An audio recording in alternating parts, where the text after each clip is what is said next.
हमें ये दिखाना है कि हम करप्शन के खिलाफ कुछ कार्रवाई ले रहे हैं, कुछ कार्रवाई कर रहे हैं, तो ये हो सकता है कि एक पॉलिटिकल रीज़न से हो। लेकिन मेरा मानना है कि ये कदम से कोई काले धन की अर्थव्यवस्था रुकने वाली नहीं है। काले धन की अर्थव्यवस्था को रोकने के लिए हमें ट्रांसपेरेंसी और अकाउंटेबिलिटी लानी पड़ेगी।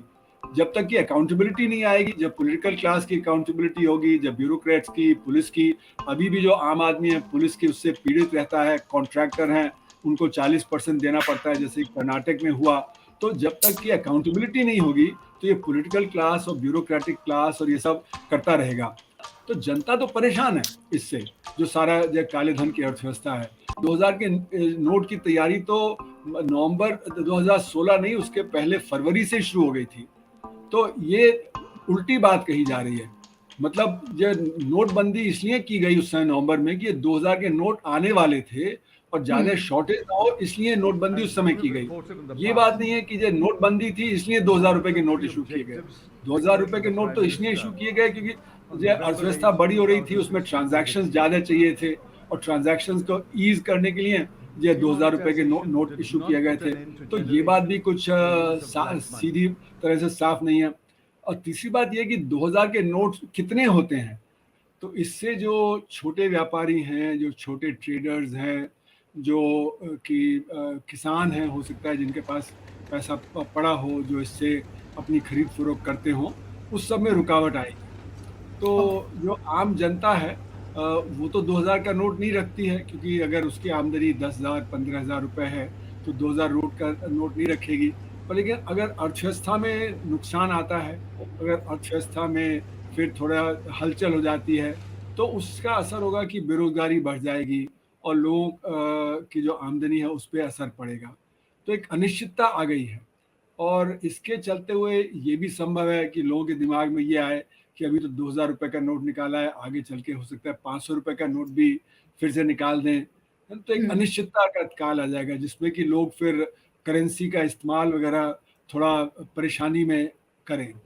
तो ये नोटबंदी की तरह तो नोटबंदी तो नहीं है, पर एक तरह नोटबंदी की तरह है, क्योंकि नोटबंदी में तो क्या हुआ था, तुरंत ही 85% जो करेंसी थी वो निकाल दी गई थी। Anniversary of the infamous demonetization.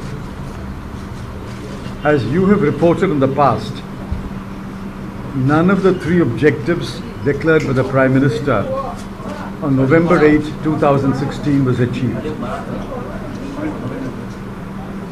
Demonetization did not put an end to generation or use of black money. अभी तो ये 2000 के नोट तो सिर्फ 10% के करीब हैं, तो 10% के निकालने से वो असर नहीं होगा जो 85% के निकालने से असर हुआ था। तो अर्थव्यवस्था पे उस तरह की आफत तो नहीं आएगी जैसे कि उस समय आई थी, लेकिन ये होगा कि लोग अपने 2000 के नोट बदलने के लिए जाएंगे या उसको डिपॉजिट करेंगे, तो लाइन फिर से लग जाएगी और हो सकता है कुछ समय के लिए 500 रुपए के नोट की थोड़ी कमी आ जाए, क्योंकि सब लोग अपने 2000 नोट को 500 के नोट में बदलने की कोशिश करेंगे। तो 500 रुपए के नोट की डिमांड एकदम से बढ़ जाए, तो जब तक कि आरबीआई और 500 रुपए के नोट इशू करे तो तब तक थोड़ी कमी हो जाए। तो जब सर्कुलेशन में कमी हो जाती है कैश की, तो उसका असर ये होता है कि फिर बिजनेस में असर पड़ता है उसका।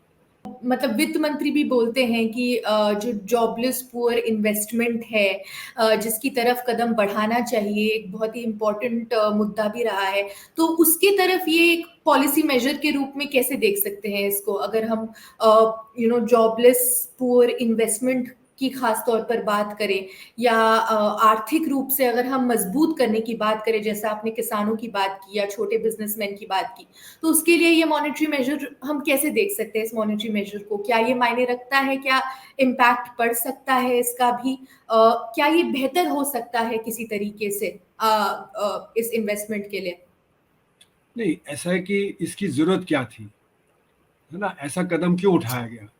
तो इसीलिए उठाया गया कि लोग कहते हैं कि लोगों के पास 2000 रुपए के नोट रहते हैं और उससे वो अपने काला धन को जो छिपाते हैं। जी। तो वो कहते हैं कि ये बड़े नोट से जो काले धन के संग्रह में उनको सहूलियत हो जाती है। तो ये बात अभी आरबीआई ने इस रूप में तो नहीं कही है, पर वो कह रहे हैं कि देखो इसका प्रचलन कम हो गया, ये तो सिर्फ 10% रह गई है। Locals remained perturbed after an ATM dispensed a scanned copy of a Rs 2000 note in UP's Shahjapur area. Locals complained that they were receiving fake Rs 2000 note and the matter must be investigated. A local narrated how he stumbled over this fake Rs 2000 note. ATM से 10,000 रुपये निकालने किए, 10,000 रुपये निकलवाए उससे। तो यहाँ पे 4 लोग लाइन में लगे थे, उसने उसका अंदर ही से फ़ोन आया हमारे पास कि पापा एक नोट नकली निकला इसका 2000 का। क्योंकि हमने किससे पूछा, कई पड़ोस में भैया हैं वो बता रहे सब नकली है। तो हमने भाई खड़े रहो, हम अपनी चाचा को भेज रहे हैं। तो हमने नितिन गुप्ता को भेजा, इतने में सब लोग पत्रकार वगैरह सब आ गए यहाँ पे लेकिन अंदर मैनेजर साहब से पूछ रहे, फोन नंबर वगैरह ले रहे, कोई दे भी नहीं रहा यहाँ पे। फिर उन्होंने कहा कि ये 2000 के नोट हमने इशू किए थे क्योंकि नोटबंदी के समय नोट की कमी थी, तो नोट की कमी को पूरे करने के लिए जल्दी से 2000 रुपए का नोट इशू हुआ। पर ऐसा देखिए होता नहीं है कि आप 1-2 दिन में नए नोट इशू कर देते हैं। अगर कोई नया करेंसी का नोट आपने इशू किया, उसके लिए साल भर की तैयारी चाहिए होती है। उसका डिज़ाइन तैयार होता है, उस पर सिग्नेचर होता है आरबीआई गवर्नर का, जो उर्जित पटेल का सिग्नेचर था उस समय 2000 के नोट पे। तो ये जो प्रक्रिया थी 2000 रुपए के नोट के इशू की, वो शुरू हो गई थी 2015 से।